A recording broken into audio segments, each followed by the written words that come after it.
कारण ब्रह्म त्याला नमस्कारही नाही आणि त्याला आशीर्वाद स्वरूपही नमस्कार नाही, मग निर्देश आहे वस्तूचा. म्हणून तर त्या ठिकाणी म्हटलेलं आहे, तो हा विठ्ठल.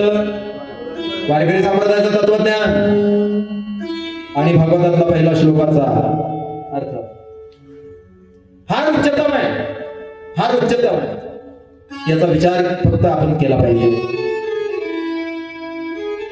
ते हे समचरण, ते निर्देश आहे, निर्देश वस्तू स्वरूप निर्देश आहे त्या ठिकाणी.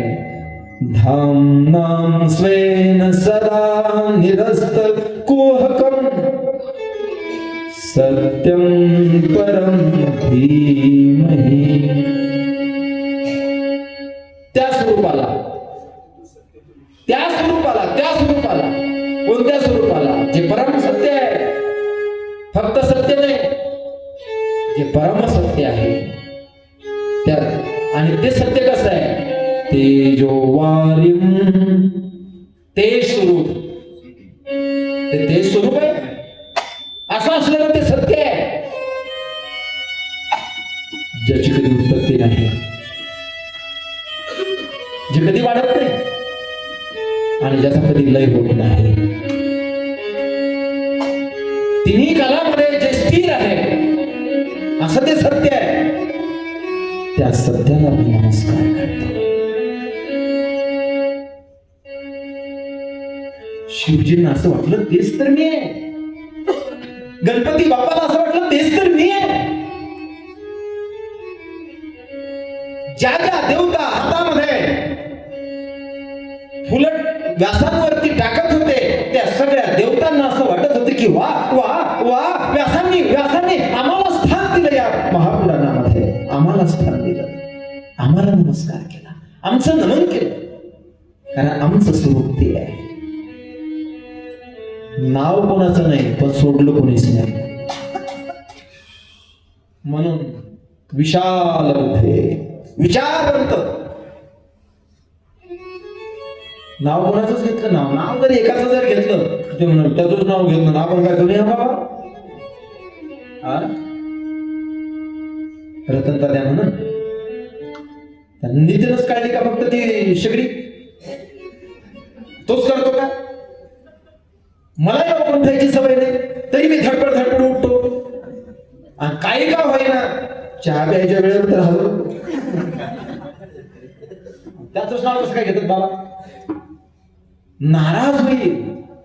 जरी सत्य असेल, ऐका, जरी सत्य असेल तरी दुसरा मात्र नाराज होईल. परम सत्य असेल तर तिथे सगळ्यांचा समाविष्ट होईल. सगळे समाविष्ट परम सत्यामध्ये. सत्यामध्ये वेगवेगळे प्रकार पडतात, पण परम सत्य एक आहे. परम सत्य फक्त एकच आहे.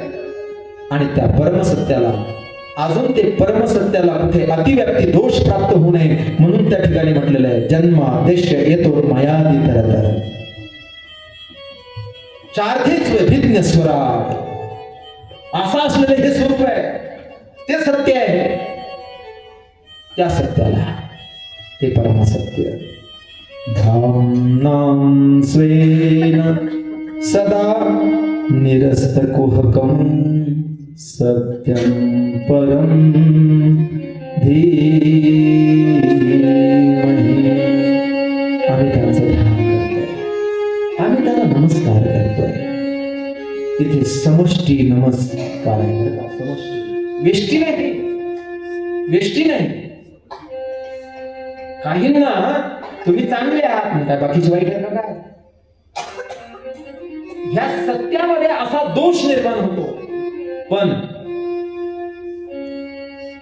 परम सत्यामध्ये दोष नाही. असो, एकाची स्तुती केली की दुसऱ्याची निंदा करण्याची गरज नाही, आपोआपच. एकाची स्तुती केल्यानंतर दुसरा निंदिला जात असतो, निंदनीय होत असतो, म्हणजेच त्या गुणाला तो पात्र ठरत नाही. असं म्हणावं लागत नाही. काय हो, काय बाबा, ती बाई बस आपल्यातून तर एवढी चांगली बाई नाहीच. बाकीच्या बागा काय काय काय भांडणं थोडंच का काय सगळं असा अर्थ होईल का नाही. ती बाई अशी आहे हे सांगण्यामध्ये सत्यता आहे, पण दुसऱ्याला कमीपणा दाखवणार आहे. पण परमसत्यामध्ये तसं नाही. परमसत्यामध्ये सगळ्यांचा समाविष्ट आहे, सगळे समाविष्ट आहे. तिथे कोणी डावलल्या जात नाही, कोणीही डावलल्या जाऊ शकत नाही. म्हणून सत्यम परम धीमहि,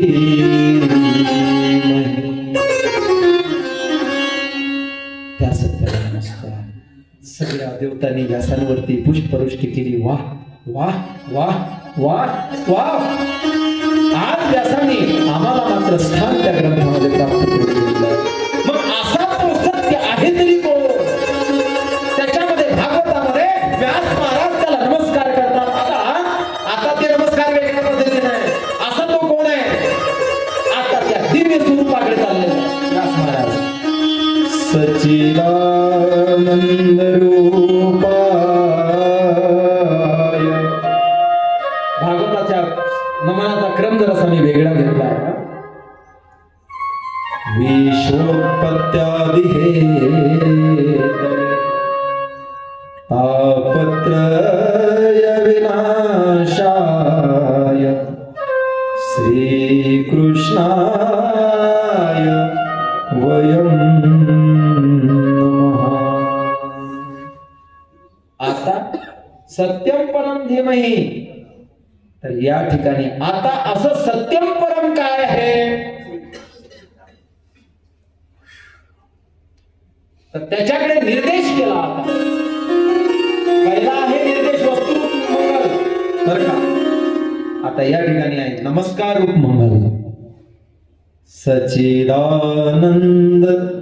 आता परम सत्याला धक्का लागू नये म्हणून नमस्कार करत असताना ज्याला नमस्कार करतोय तो कोण आहे? सच्चिदानंद रूपाय विश्वोत्पत्त्यादि हेतवे.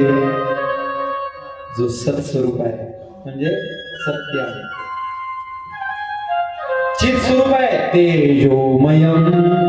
बघा पहिल्या नमनामधले जे श्लोक आहे, शब्द आहेत, ते व्यासांनी या श्लोकामध्ये कसे घेतलेले आहेत आणि मग सांगितलेलं आहे.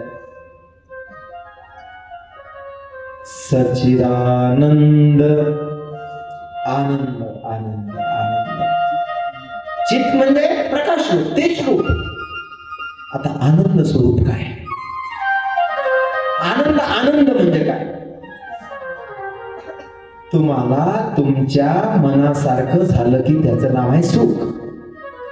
तुम्हाला तुमच्या मनासारखं झाल्यानंतर तुम्हाला जे बरं वाटतंय त्याचं नाव काय? सुख.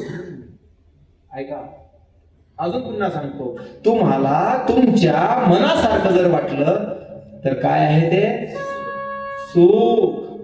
पण तुमच्या मनाच्या विरुद्ध झालं, ऐका, तुम्हाला ते आवडत नाही, तुमच्या मनाच्या विरोधात आहे. खरं सांगा, केदारनाथवरून किती अपक्षणम बाया चालत आले बरं सगळे भक्त, की सोनप्रयागला गेल्यानंतर, गौरीकुंडावर गेल्यानंतर सोनप्रयागपर्यंत गाडी भेटते माय.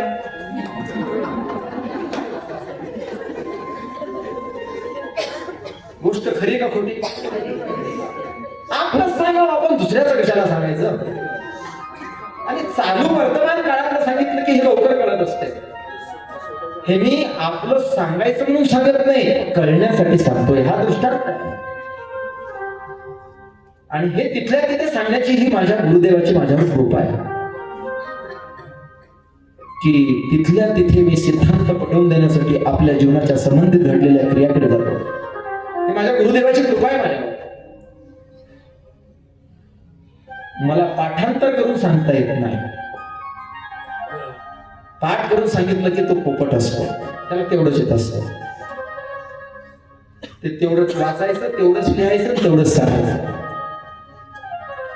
प्रत्येक वेळेला भागवताची सुरुवात करत असताना मी सच्चिदानंद रूपापासून केली आतापर्यंत, कारण भागवताची सुरुवातच तिथून आहे, त्या मनापासून आहे. पण आजचं भागवत मी जन्मादेश येथून मयादी तरत इथून सुरुवात केलं, कारण त्याची पूर्वपीठिका वेगळी आहे, या स्थानातली पूर्वपीठिका वेगळी आहे. आणि पूर्वपीठिकेकडे जाऊन या सच्चिदानंद स्वरूपावरती आपण आलो आणि आनंद स्वरूपाचा विचार करत आहोत. 5 मिनिटं वेळ राहिला, तेवढ्यात मी समजून घेऊ. आपण सत कळालं, चित कळालं, अनेक कथेमध्ये मी याचे अर्थ सांगत राहतो. आता आनंद, आनंद. लोक आपली इच्छा पूर्ण झाल्यानंतर जे चित्त काही क्षणापुरतं माणसाचं स्थिर होते, ऐका, एक एक वाक्य, एक एक शब्द महत्वाचा आहे त्यातला. गुरुजी, आपली इच्छा पूर्ण झाल्यानंतर जे चित्त माणसाचं स्थिर होते, तर त्याच्यामध्ये त्या आनंदाचं प्रतिबिंब त्याच्यामध्ये त्या चित्तावरती प्राप्त होते, प्रगट होते. अवघड नाही जात ऐकायला. आता हे चिंतन इथे नाही ऐकायचं, तर मग ऐकता कुठं बाजारात? धामावरतीच हे चिंतन करायचं आहे. आणि मला माहित आहे इथे येणारा जो स्रोत आहे त्याला चाला वाटत नाही, तरी बाबा इथे कथा कमीत कमी पाताळात तरी ठेवायची होती. अरे हे वैकुंठ आहे, तर कथा पाताळात कशी होईल? वैकुंठातच होईल. इथे आल्यावर नाही पडलं, एवढ्या पायऱ्या. जीवाची अपेक्षा आहे की बस आता एवढं झालं की पुढे मला आनंद आहे. गौरी कुंडावरून मला गाडी काय आता 2 किलोमीटर रस्ते राहिलं, अपेक्षा, मनाला समाधान. 2 किलोमीटरच राहिलं, चालता चालता पुन्हा पावसाचे थेंब पडायला लागले. मग कसं होतं, कसं नाही. आता पाहायला लागली तर ते किलोमीटरचं ते दिसूनही नाही राहिली पाठी. त्या बोर्डापासून मुक्त चालत आले, कसे तरी पाय टाकत टाकत टाकत टाकत 1 किलोमीटर तर 2 तास. शेवटचे किलोमीटर ज्यांना अनुभवले त्यालाच माहित. वर चढताना वाटलं नाही का त्याने 1-2 किलोमीटर तर कसा गेला ते पत्ताही लागला नाही. पण खालचे उतरताना आता काही अवघड आहे का? उतरायचं आहे ना. काय पाऊल असा धरला असा टाकत, पाऊलच पडायला तयार नाही. ज्याचं त्यालाच नाही जावे त्याच्या वंशात तेव्हा कळेल. तुम्हाला काय खुलीत बसून काही म्हणत असतील मला.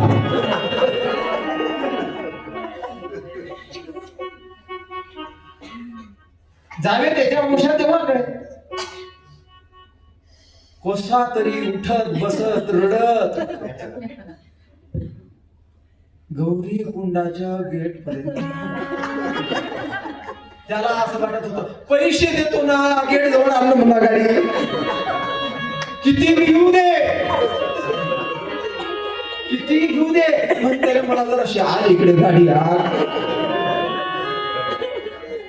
आज इकडे नाही, पलीकडे गेलं तरी नाही.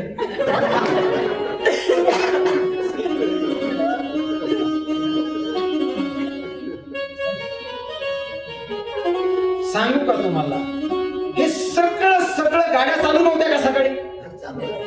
आणि तुम्ही तिकडून परत यायच्या वेळेला त्या गाड्यावाल्याला काय रोग यावा का?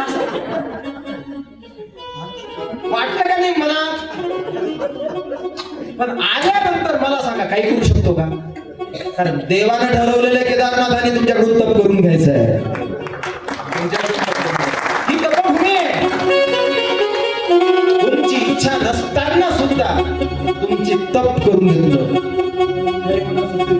बाई महाराज म्हणत होते 17 किलोमीटर होत, 17 17 34 किलोमीटर. पण त्या सोनप्रयागच्या अलीकडचा बोर्ड वाचला तिथं होतं 25 किलोमीटर.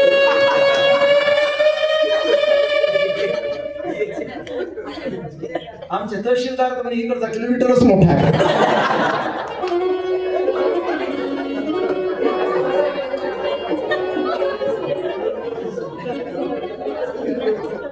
किलोमीटरच मोठा आहे. काय करा ठीक आहे. आता आपल्या इकडचा किलोमीटर. मला सांगा, आपल्या इकडे सोन्याला सोनच म्हणत असो काही जिकडे आपल्या इकडचा 1 रुपया तसा इकडे 1च रुपया. मग किलोमीटर मोठा कसा काय? शिकलेल्या सवरलेल्या माणसाला तरी कुठून आहे असं?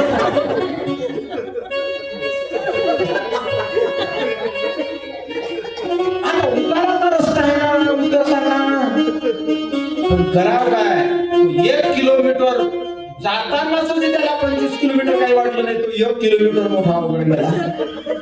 आणि त्या गौरी कुंडाजवळ आला गेटवर, पाहिलं रे गाडी, पाहा गाडी, पैसे काय देता द्यायचे का आपल्याला? जाऊ द्या ना, खर्चून द्या. थांब ना जरा, पाहतो ना. गाडी गेल्यावर गाडीच नाही. मग आता काय? वरून पाऊस, वरून पावसाचे थेंब. कुठं बसावं बसता येत जागा तिकडे.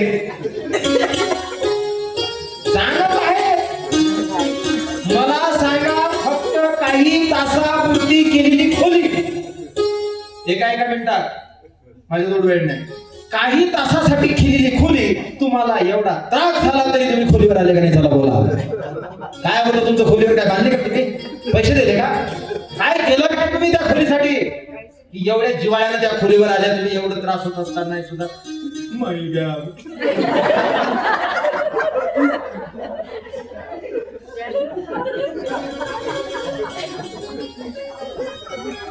खरंच सांगा, त्या खोलीवर जर बॅग नसती तर माझी शपथ सांगा तुम्ही आले असते का?